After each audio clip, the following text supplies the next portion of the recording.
अब हम लोग देखेंगे परिसंचरण।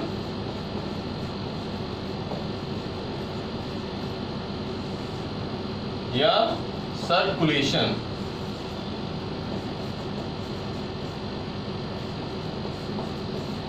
इसमें कौन कौन से अवयव विद्यमान होते हैं जो परिसंचरण की क्रिया में सहायता प्रदान करते हैं। सबसे पहले हम देखते हैं कि इसमें कौन कौन से पार्ट इन्वॉल्व होते हैं। अवयव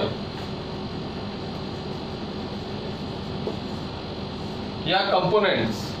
पहले तो सबसे पहले आता है आपका रक्त।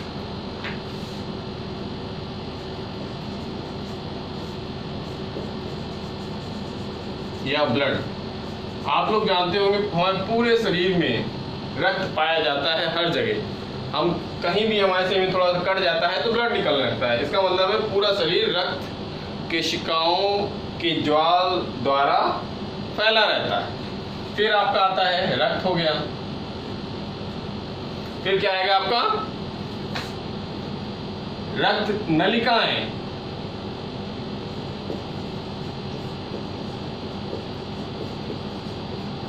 या ब्लड कैपिलरीज।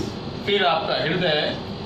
हृदय क्या करता है? हृदय जो होता है, रक्त जो आता है उसको पंप करने का कार्य करता है।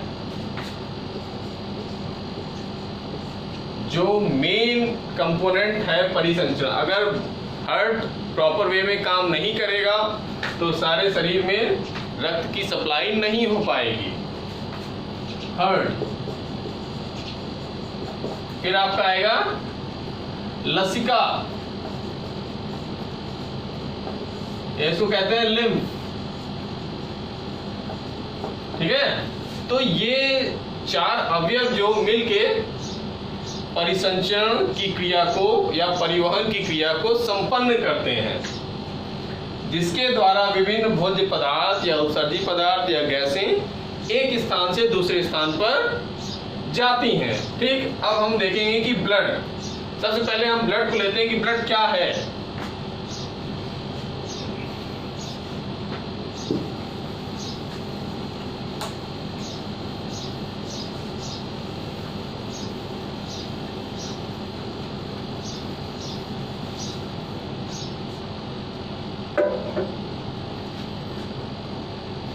रक्त,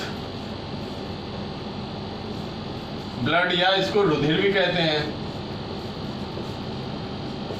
9th क्लास में हम लोगों ने पढ़ा था कि विभिन्न तरह के ऊतक शरीर में होते हैं। तो जो रक्त होता है ये एक तरल संयोजी ऊतक होता है।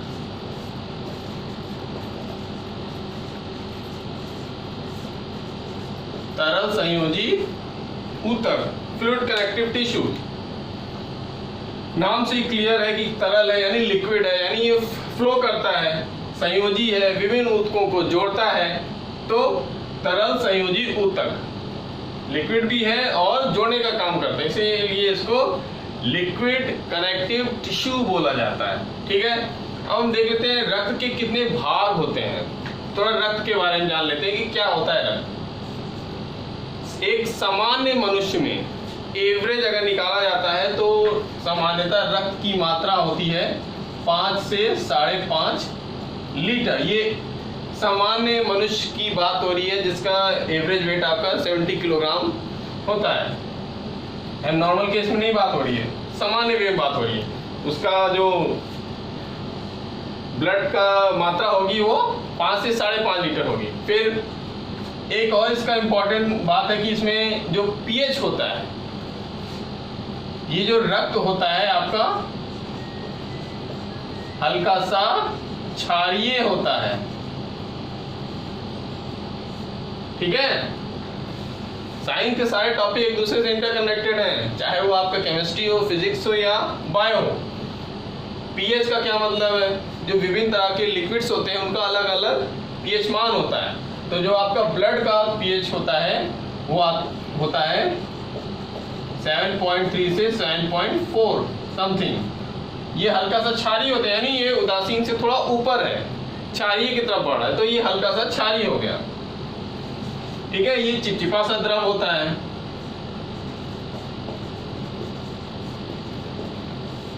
चिपचिपा सा द्रव्य है। ठीक। अपारदर्शी है, आप ब्लड के आर पार नहीं देख सकते हैं। भारी है। तो ये सब इसके कैरेक्टरिस्टिक्स हैं। अगर मान लीजिए रक्त के बारे में लिखने को आएगा तो आप इतना भी लिख देंगे तो सफिशिएंट है कि ब्लड क्या होता है। अभी बाद में बताएंगे ब्लड के अंदर क्या क्या होता है, ये जनरल इंफॉर्मेशन है कि इतना। कभी कभी एग्जाम में पूछ लिया जाता है कि ब्लड का पीएच कितना होता है, ब्लड क्षारीय है कि अम्लीय है कि उदासीन है, तो उसमें ये लिखा जा सकता है। तो ये आपका ब्लड के बारे में जनरल इंफॉर्मेशन होगी। अब हम देखते हैं कि इसके पार्ट्स कौन कौन से हैं। What is the components of blood? There are two components of blood. इसके दो भाग होते हैं।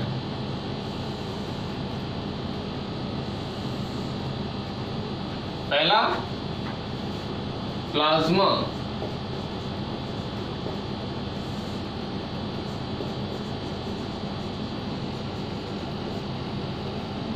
ये लगभग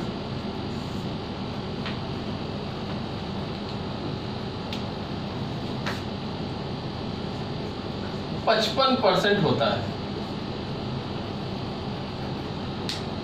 फिर उसके बाद आता है रुधिराणु या रक्त कणिकाएं।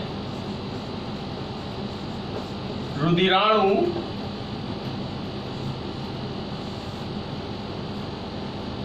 या ब्लड कार्पसल्स बोलते हैं।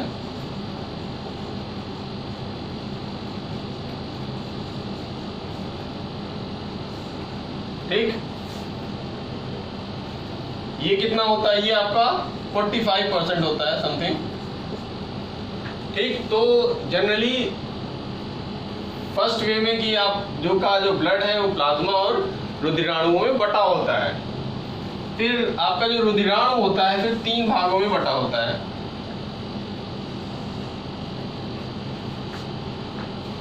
पहला आपका आता है लाल रक्त कणिकाएं। लाल रक्त कणिकाएं या लाल रुधिराणु या आरबीसी। आरबीसी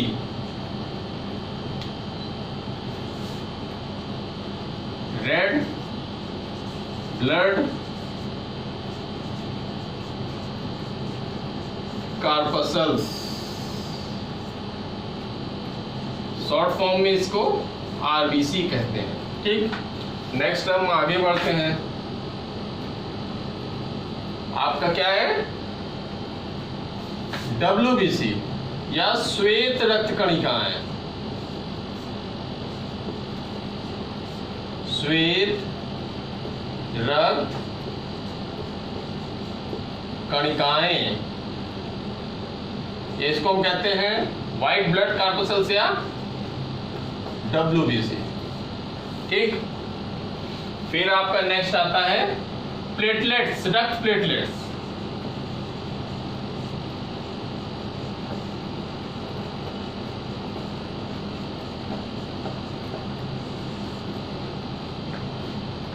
ये रक्त प्लेटलेट्स मनुष्य में पाए जाते हैं। फिर फर्दर डिवाइड होता है आपका डब्ल्यूबीसी।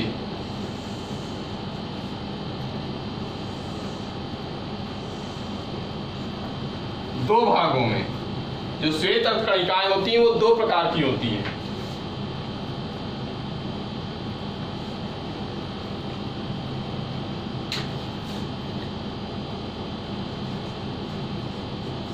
कणिकामय डब्ल्यूबीसी और कणिका रहित डब्ल्यूबीसी। ठीक,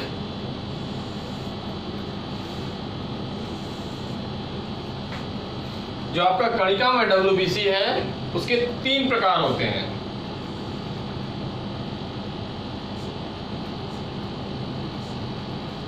ठीक, इसमें पहला क्या है?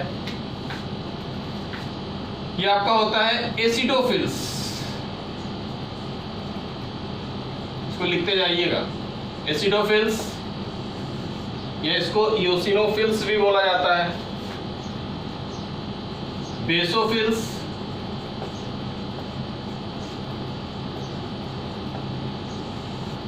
ठीक है। फिर आपका आता है न्यूट्रोफिल्स।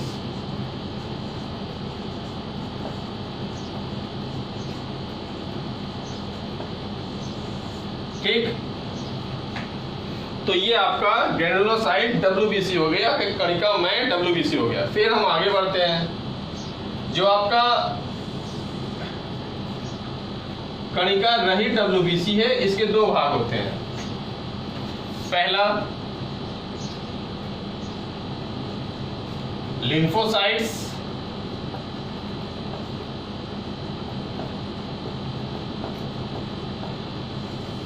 और मोनोसाइट्स।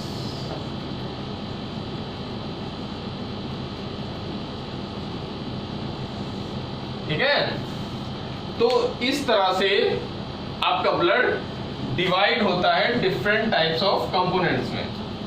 ठीक है, blood first divide into two parts, plasma and blood corpuscle, then further blood corpuscle divide into three parts, red blood corpuscles, WBC and blood platelets, and then WBC divided into granulocyte WBC and agranulocyte WBC, and फिर आपका जो granulocyte WBC होता है वो acidophils, basophils, neutrophils, और जो आपका कणिका रहित WBC होता है वो लिम्फोसाइट और मोनोसाइट में डिवाइड होता है। ठीक है, तो ये आपका ब्लड का स्ट्रक्चर है कि कौन किस तरह से डिवाइड होता है किसमें। जब हम WBC की बात करते हैं, सबसे पहले हम देख लेते हैं ये होता क्या है। लाल रक्त कणिकाएं क्या होता है, श्वेत रक्त कणिकाएं क्या होता है, आपका रक्त प्लेटलेट्स क्या होता है। ठीक, इससे पहले थोड़ा प्लाज्मा के बारे में जान लेते हैं कि प्लाज्मा क्या है। प्लाज्मा में लगभग 90 से 92% वाटर होता है, जल होता है, और बाकी 10 to 8%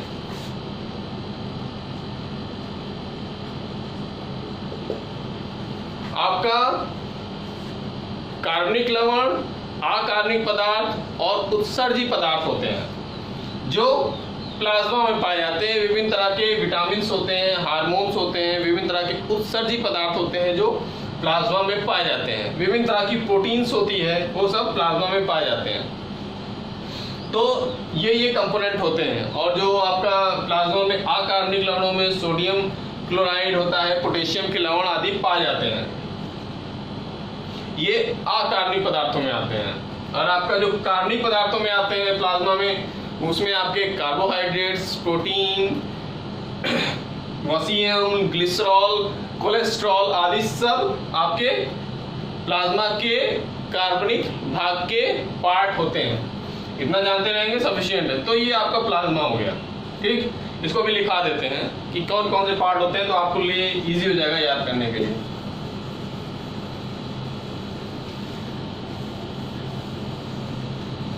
क्योंकि थोड़ा बहुत प्लाज्मा के बारे में भी जानते रहिए।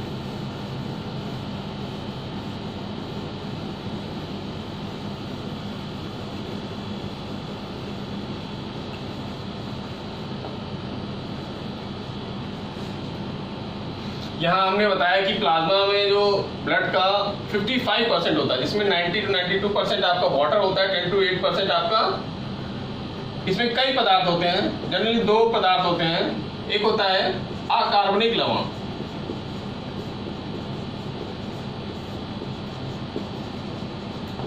और दूसरा है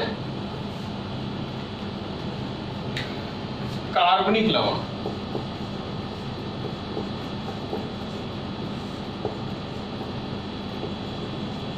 और बहुत कम मात्रा में आपकी गैसें होती हैं, उत्सर्जी पदार्थ होते हैं। अकार्बनिक लवण में आपके सोडियम, पोटेशियम के लवण आदि पाए जाते हैं। फिर कार्बनिक लवणों में आपके प्रोटीन हो गया, कार्बोहाइड्रेट हो गया,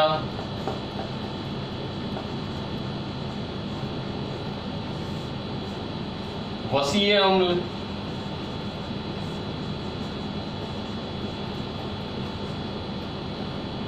ग्लिसरॉल, कोलेस्ट्रॉल,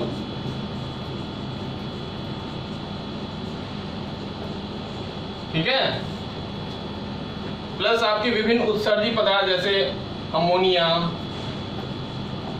आदि पाए जाते हैं। तो ये आपका प्लाज्मा का कॉम्बिनेशन हो गया कि प्लाज्मा में क्या क्या कंपोनेंट पाए जाते हैं या क्या क्या चीज से प्लाज्मा बनता है। जनरली इतनी चीजें पाई जाती हैं प्लाज्मा में, ठीक। इसको लिख लीजिए, प्लाज्मा और डिफाइन कर देते हैं। प्लाज्मा जो ये होता है जो 90 to 92% वाटर होता है, 10 to 8% आपकी अकार्बनिक और कार्बनिक लवण होते हैं। अकार्बनिक लवणों में सोडियम पोटेशियम के लवण होते हैं, क्लोराइड्स होते हैं। फिर उसके बाद कार्बनिक लवणों में प्रोटीन, कार्बोहाइड्रेट, वसा, ग्लिसरॉल, कोलेस्ट्रॉल और अमोनिया जैसे उत्सर्जी पदार्थ होते हैं। यहाँ लिख देते हैं उत्सर्जी पदार्थ, ये हार्मफुल होते हैं और शरीर से बाहर निकाल दिए जाते हैं। तो इतनी सब चीजें आपके प्लाज्मा में पाई जाती हैं, ठीक। फिर नेक्स्ट चलते हैं।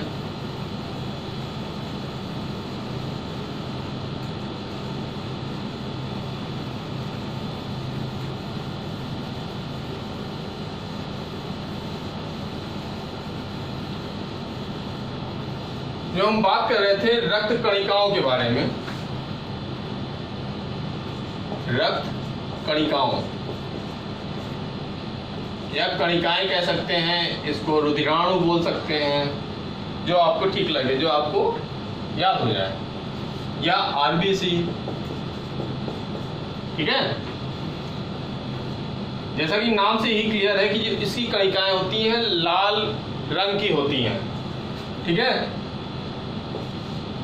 इसमें एक पदार्थ पाया जाता है जिसे हीमोग्लोबिन कहते हैं,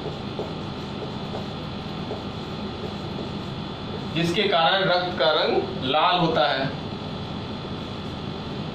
हीमोग्लोबिन हो गया। इसमें केंद्रक नहीं होता, यानी आरबीसी जो होती है केंद्रक विहीन होती है।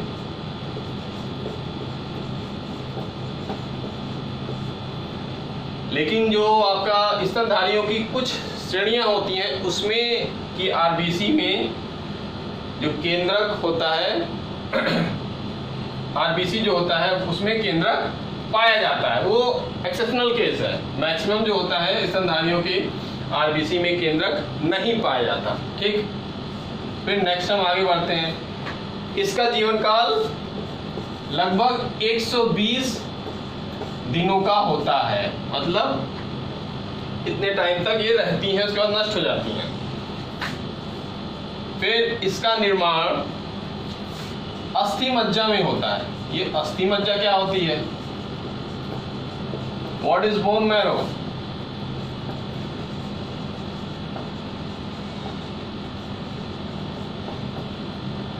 अस्थि मज्जा में होता है। अस्थि मज्जा वो होती है जो हमारी बड़ी बड़ी हड्डियों की जो कैविटीज होती हैं उसी को हम बोन मैरोस कहते हैं। उस बोन मैरो में हेवर्सियन कैनाल्स होती हैं, तो वहीं पे आपकी बोन मैरो पाई जाती है, वहीं से आरबीसी का निर्माण होता है। ये वयस्क में होता है, जबकि जो छोटे बच्चे होते हैं उनमें आरबीसी का निर्माण यकृत और प्लीहा में होता है।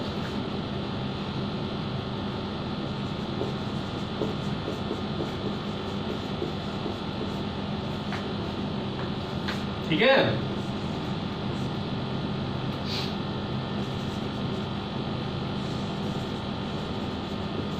स्मॉल चाइल्ड ये वयस्कों के लिए है, बच्चों के लिए है। जो छोटे बच्चे होते हैं उनमें जो निर्माण होता है यकृत या प्लीहा से होता है। जब आरबीसी जो नष्ट हो जाती है तो वो कहीं ना कहीं शरीर में एकत्रित होगी, तो जहां एकत्रित होती है उसे आपका क्या कहते हैं? प्लीहा, ग्रेवयार्ड ऑफ आरबीसी। प्लीहा को हम ग्रेवयार्ड ऑफ आरबीसी भी कहते हैं।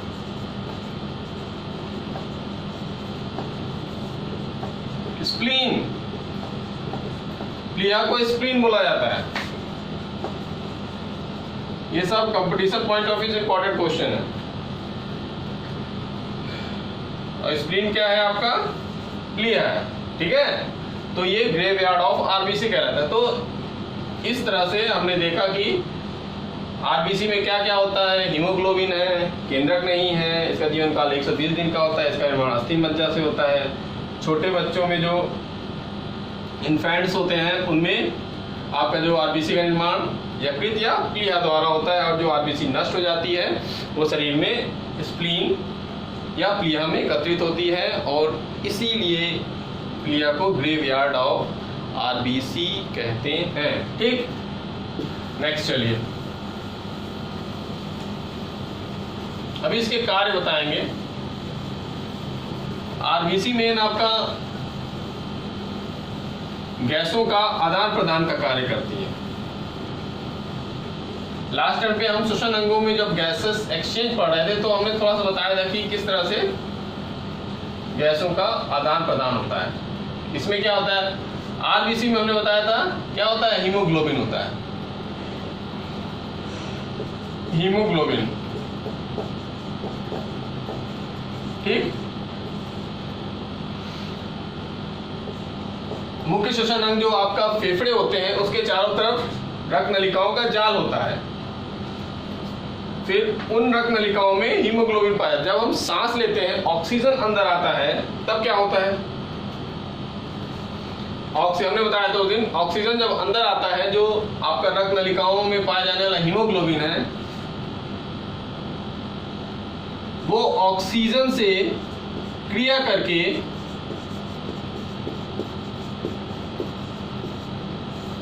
एक सब्सटेंस बनाता है, एक पदार्थ बनाता है, अस्थायी यौगिक बनाता है, उसे हम कहते हैं ऑक्सी हीमोग्लोबिन। ऑक्सी हीमोग्लोबिन, ठीक है, ये ऑक्सी हीमोग्लोबिन बन गया। अब ये क्या करता है? जहां आवश्यकता होती है ये मूव करता है।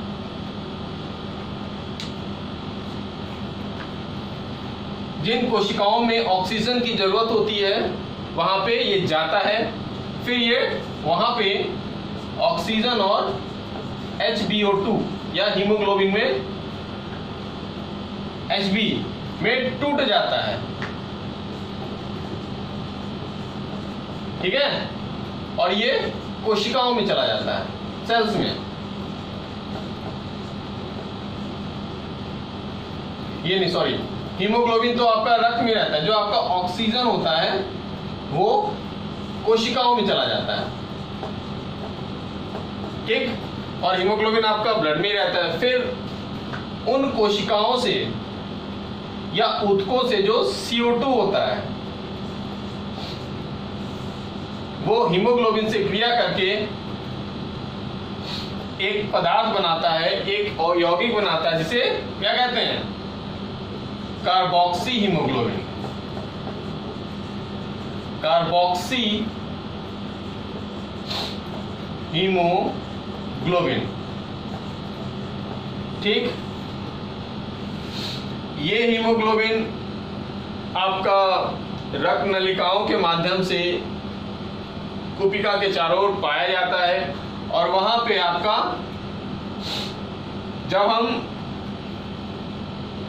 एक्सहेलेशन करते हैं, उच्छ्वासन या वायुश्वसन करते हैं, तो ये क्या होता है?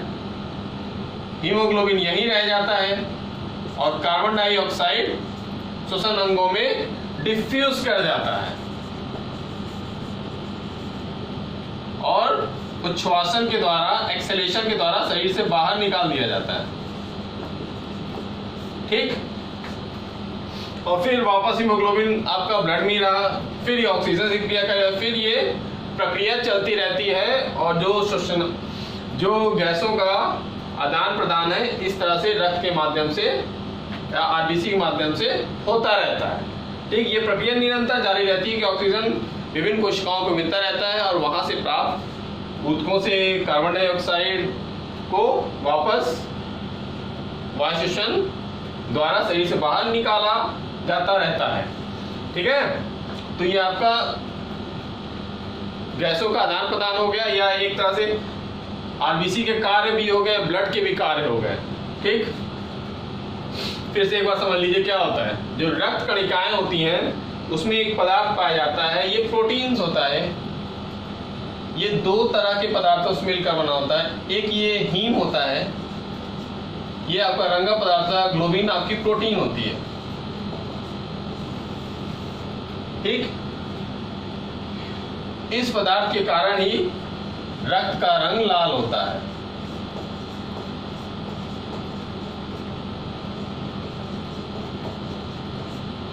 ठीक है, क्या होता है फिर? हीमोग्लोबिन होता है, वो आपका ऑक्सीजन से क्रिया करता है,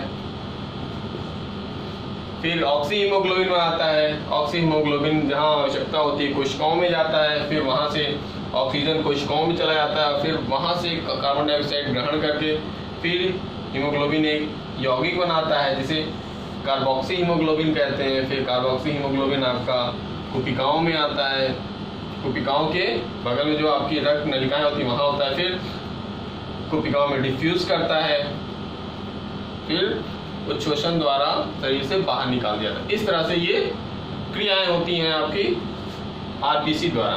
ठीक, फिर नेक्स्ट हम देखते हैं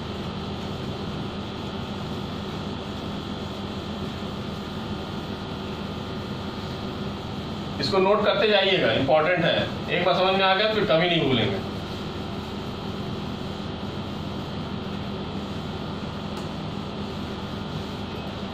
फिर आपका देखते हैं हम श्वेत रक्त कणिकाएं। श्वेत रक्त कणिकाएं, इसमें हमने इसको दो भागों में डिवाइड कर दिया था।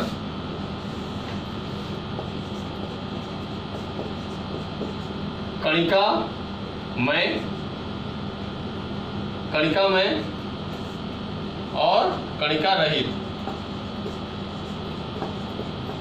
ठीक है, ग्रेनुलोसाइट और एग्रेनुलोसाइट फर्दर डिवाइड किया था। एसिडोफिल्स,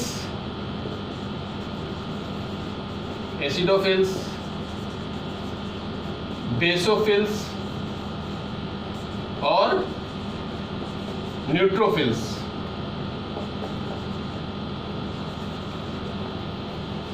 और यहां पे था लिम्फोसाइट्स और मोनोसाइट्स। ठीक है, पहले इसके बारे में देख लेते हैं थोड़ा। जो श्वेत रक्त कणिकाएं होती हैं इसमें किसी भी तरह का हीमोग्लोबिन नहीं पाया जाता, इसीलिए इसका कलर श्वेत होता है, सफेद होता है। इसका जीवन काल बहुत कम होता है, लगभग 10 से 13 दिन या 12 दिन।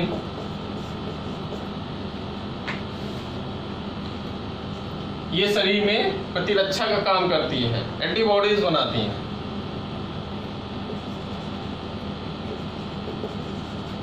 विभिन्न तरह के रोगों से लड़ने की क्षमता प्रदान करती है। कणिका में क्या होता है आपका? जो कणिका में WBC होती है, इसका जो कोशिका द्रव्य होता है वो उसमें बहुत से कणिकाएं पाई जाती हैं, इसीलिए इसको कणिका में श्वेत रक्त कणिकाएं कहते हैं। और इसमें क्या होता है? कणिका नहीं पाई जाती हैं, इसे कणिका रहित श्वेत रक्त कणिकाएं कहते हैं। इसमें इसका परसेंटेज क्या होता है? इसमें सबसे ज्यादा आपका न्यूट्रोफिल्स पाया जाता है, लगभग आपका 70%। मैक्सिमम होता है किसका? WBC का। ये आपका 1 से 3% या 4%, फिर बाकी जो होता है वो इसमें आता है। एसिडोफिल्स को हम ईओसिनोफिल्स भी कहते हैं, ईओसिनोफिल्स। ठीक है, जो WBC होता है उसका ओवरऑल फंक्शन यही होता है कि ये शरीर में विभिन्न रोगों से लड़ने की क्षमता प्रदान करती है। ठीक, तो ये आपका इतना भी क्लियर आएगा तो आपको WBC के बारे में समझ में आता है कि क्या है। विभिन्न रोगों से लड़ने की क्षमता प्रदान करती है, प्रतिरक्षा उत्पन्न करती है शरीर में, हानिकारक जीवों को हटाती है, सूक्ष्म जीवों को। तो एक तरह से रोगों से लड़ने की क्षमता प्रदान करती है, शरीर को इम्यूनिटी प्रदान करती है। ठीक, नेक्स्ट चलते हैं।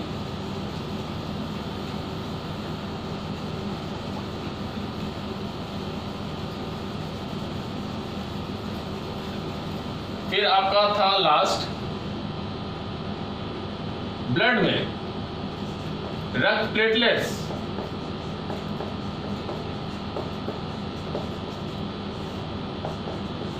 या ब्लड प्लेटलेट्स।